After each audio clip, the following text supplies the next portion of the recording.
Na, ismételten karácsony van. Nézzétek, mit kaptam. Megkaptam ilyet.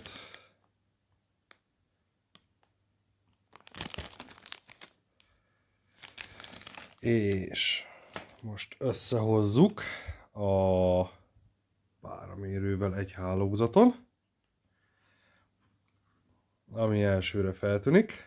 Mink van nekünk?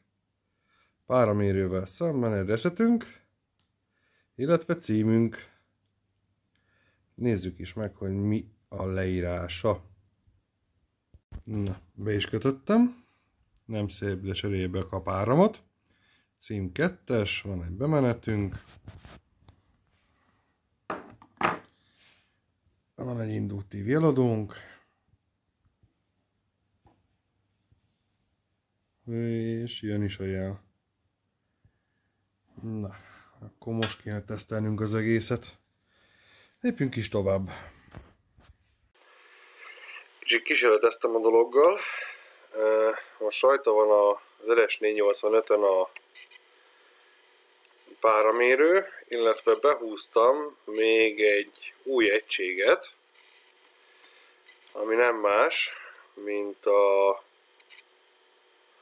ez a modul. Ennek is a 8x8 kimenete. Ez fizikailag címezhető. Van neki MP, mindenféle különböző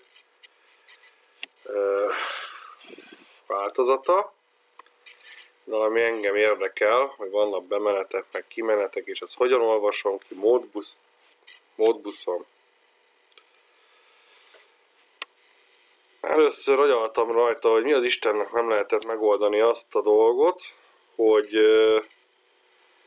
csak simán kapcsolgatok tekercsekkel, coilokkal, kimeneteket, és olvasom ki a állapotát a bemeneteknek.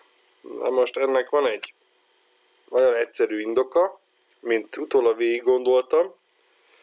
Egyrészt azon kívül, hogy vannak beépített interlockok, meg pár alapfunkció, azon kívül nagyon le lehet rövidíteni a üzenet hosszát, meg a lekérdezés hosszát, hogyha egy byte-ba kapunk meg egy sorozatot, egy bemenet sorozatot, vagy egy kimenet sorozatot. Na most érthető ez úgy, hogy egy adatcsomagot jelent ez az információ. Ugye vannak, amikor ugye itt különböző matematikával kiszámolható ugye a hexadecimális kódokból a különböző funkciók. Például, ha be akarunk kapcsolni egy ilyen bemenetet, ugye ez alapesetben úgy nézne ki, hogy ő azt írja, hogy van az open meg a close, a 100 meg a 200. Na most ez két byte-ból adódik össze. Ugye van a 0.1, meg a 0.2 és mögötte azért van még az üzenet, mert például van az, hogy késleltetés. Ha nem kap üzenetet, mondjuk egy PLC-től, akkor kapcsoljon le, mert hálózati hiba van. Lehet benne egy ilyet csinálni. De most én csak remote IO-nak akarom használni, és ebben van egy ilyen, hogy output port status. És itt van, hogy one bit for one channel. Nekem először az volt az ötletem, hogy biztos úgy van megoldva, hogy a tekercsek vannak használva, de nem, mert ha megnézitek, akkor ahhoz meg kevés a cím. De ugyanez az inputnál is van egy ilyen, hogy one bit for one channel. Na, ez a kettő kell nekünk, mint utólag kiderült nekem. És az is, hogy a Rift-ben ezt hogyan oldották meg az ilyen típusú üzenetek lekezelését. Na most megnyitom ezt, most van egy kis káosz, ezzel ne is foglalkozzatok, ezzel a résszel legalábbis. Ugye itt van ez a hőmérő, páramérő, ez viszi a saját sorsát. Na most a PLC úgy működik, hogy körbe-körbe fut benne a program. Vagyis, hogyha mögötte lévő blokk, ha számban mögötte van, akkor gyakorlatilag ha ez megtörtént, akkor lesz a következő. Ahogy észrevettem.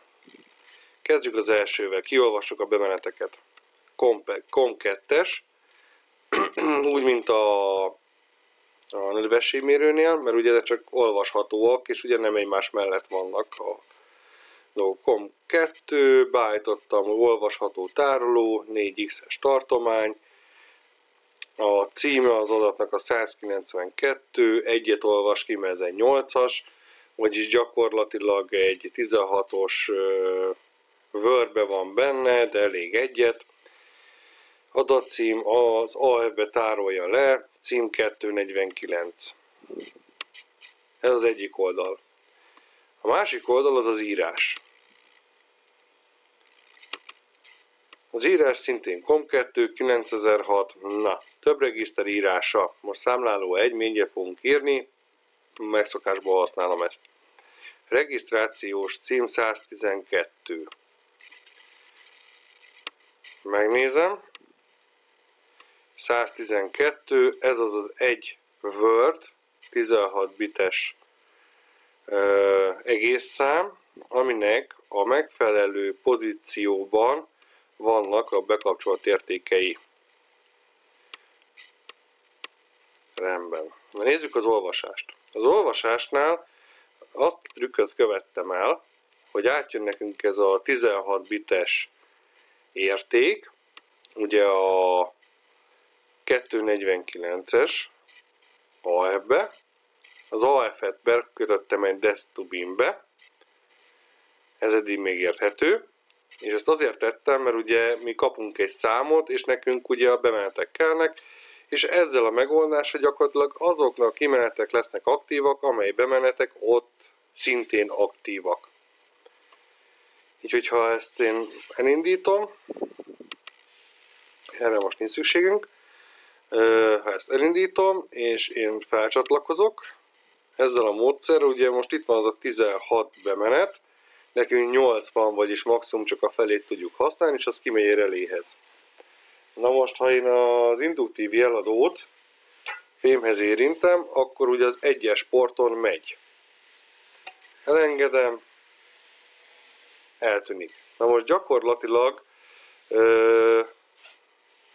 tudok én olyat játszani ezzel, hogy mondjuk én, most ezt nem látjátok, de az in 1-hez hozzáérintem, majd a 3-as bemenethez,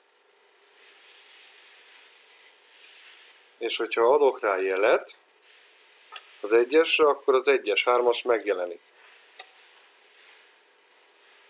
És a relébe húzza ugye az 1-eset. De ezt eljátszhatom bármelyikkel, így gyakorlatilag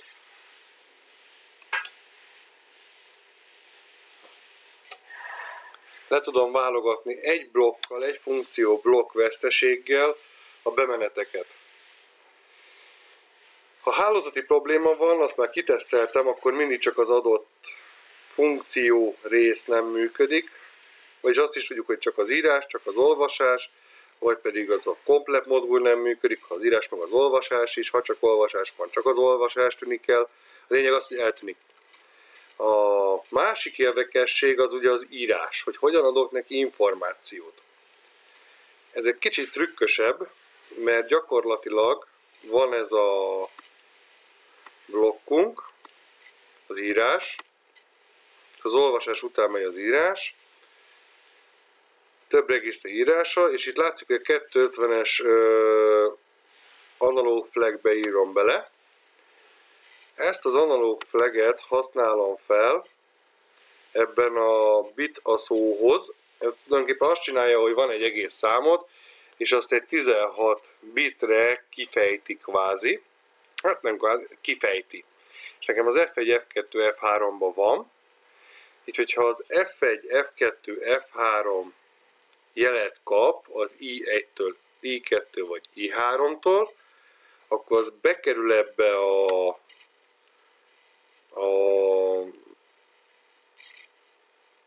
hol van? Bekerül ebbe a AF250-be. Ugye itt van, ezeket a biteket, ha belövöm, akkor kiad valamit. Ugye nullás az 1, 2, 4, ez lesz az értéke. Ez konvertálódik ugye a 250-esbe, és a 250-est írjuk rá az eszközre. Na most, ha én ezt adok neki egy magas jelet, és letöltöm,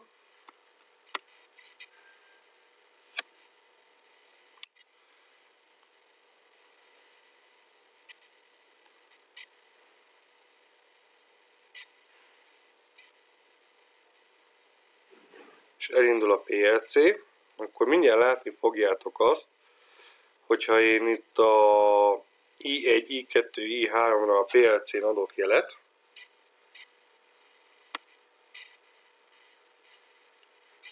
mindjárt keresek egy vezetéket,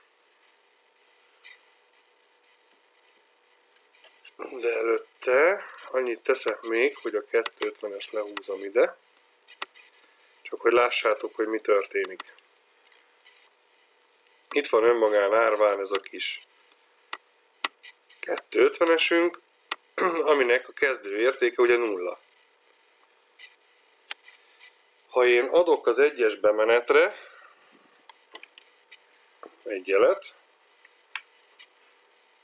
akkor egyes lesz. Ha a kettes, akkor kettes. Na a lényeg az, hogy akkor ha ráadok jelet az egyesre, akkor egyes, ha a kettesre kettes, ha a hármasra, az i3-asra, akkor négyes. És ezt a parancsot írja ő rá a távoli kimenetre. És akkor így tudom kezelni a távoli RTU-t, kvázi helyi hálózatnak. Ez akkor jó, ha van egy PLC-nk, és van egy nem túl gyors, mondjuk távoli valami gép, aminek az információját be kell gyűjteni, és akkor nem tudjuk elvinni a beépített IO-kat, a kiegészítőket, hanem ezt oda tesszük, és csak Modbus RTU-n beolvassuk, hogy végül is mi történik ott. Úgyhogy nagyjából ez történik ebben. Most majd még kísérletezek egy-két dologgal, hogy bekötök még 2-3-at, hogy meglássam mennyivel lassul, mert most 9600-as baudon vagyok, és azért megmondom az őszintét, nem valós időben történik meg a dolog. Nem is vártam tőle, fele nem Sorosporton,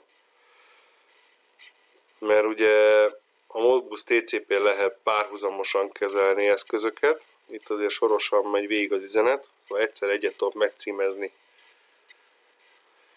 Akkor egy kis utójáték, illetve előbemutató. Szórakoztam egy kicsit a rendszerrel. És az egyik ilyen dolog az, hogy csináltam egy dinamikus szöveget ide a kijelzőre. Egy szöveges LCD kijelző van, sehol máshol semmi.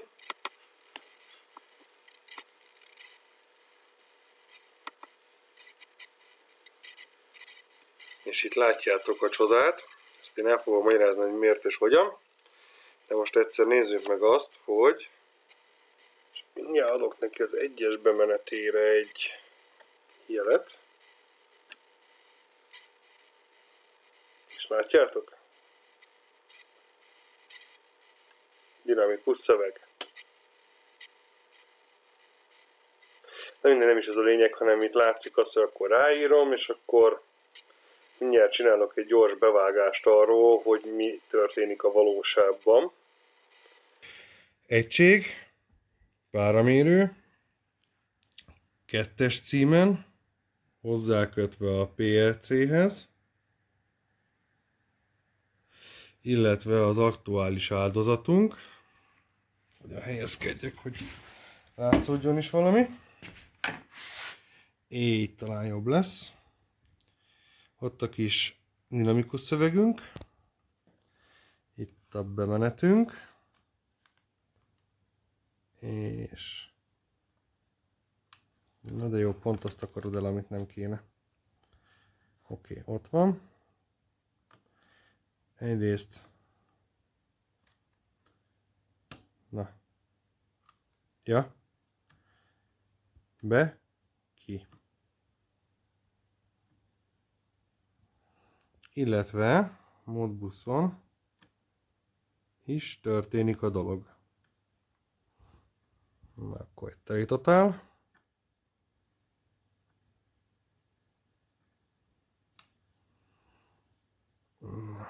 És akkor ez történik eddig. Vagy eddig jutottam most.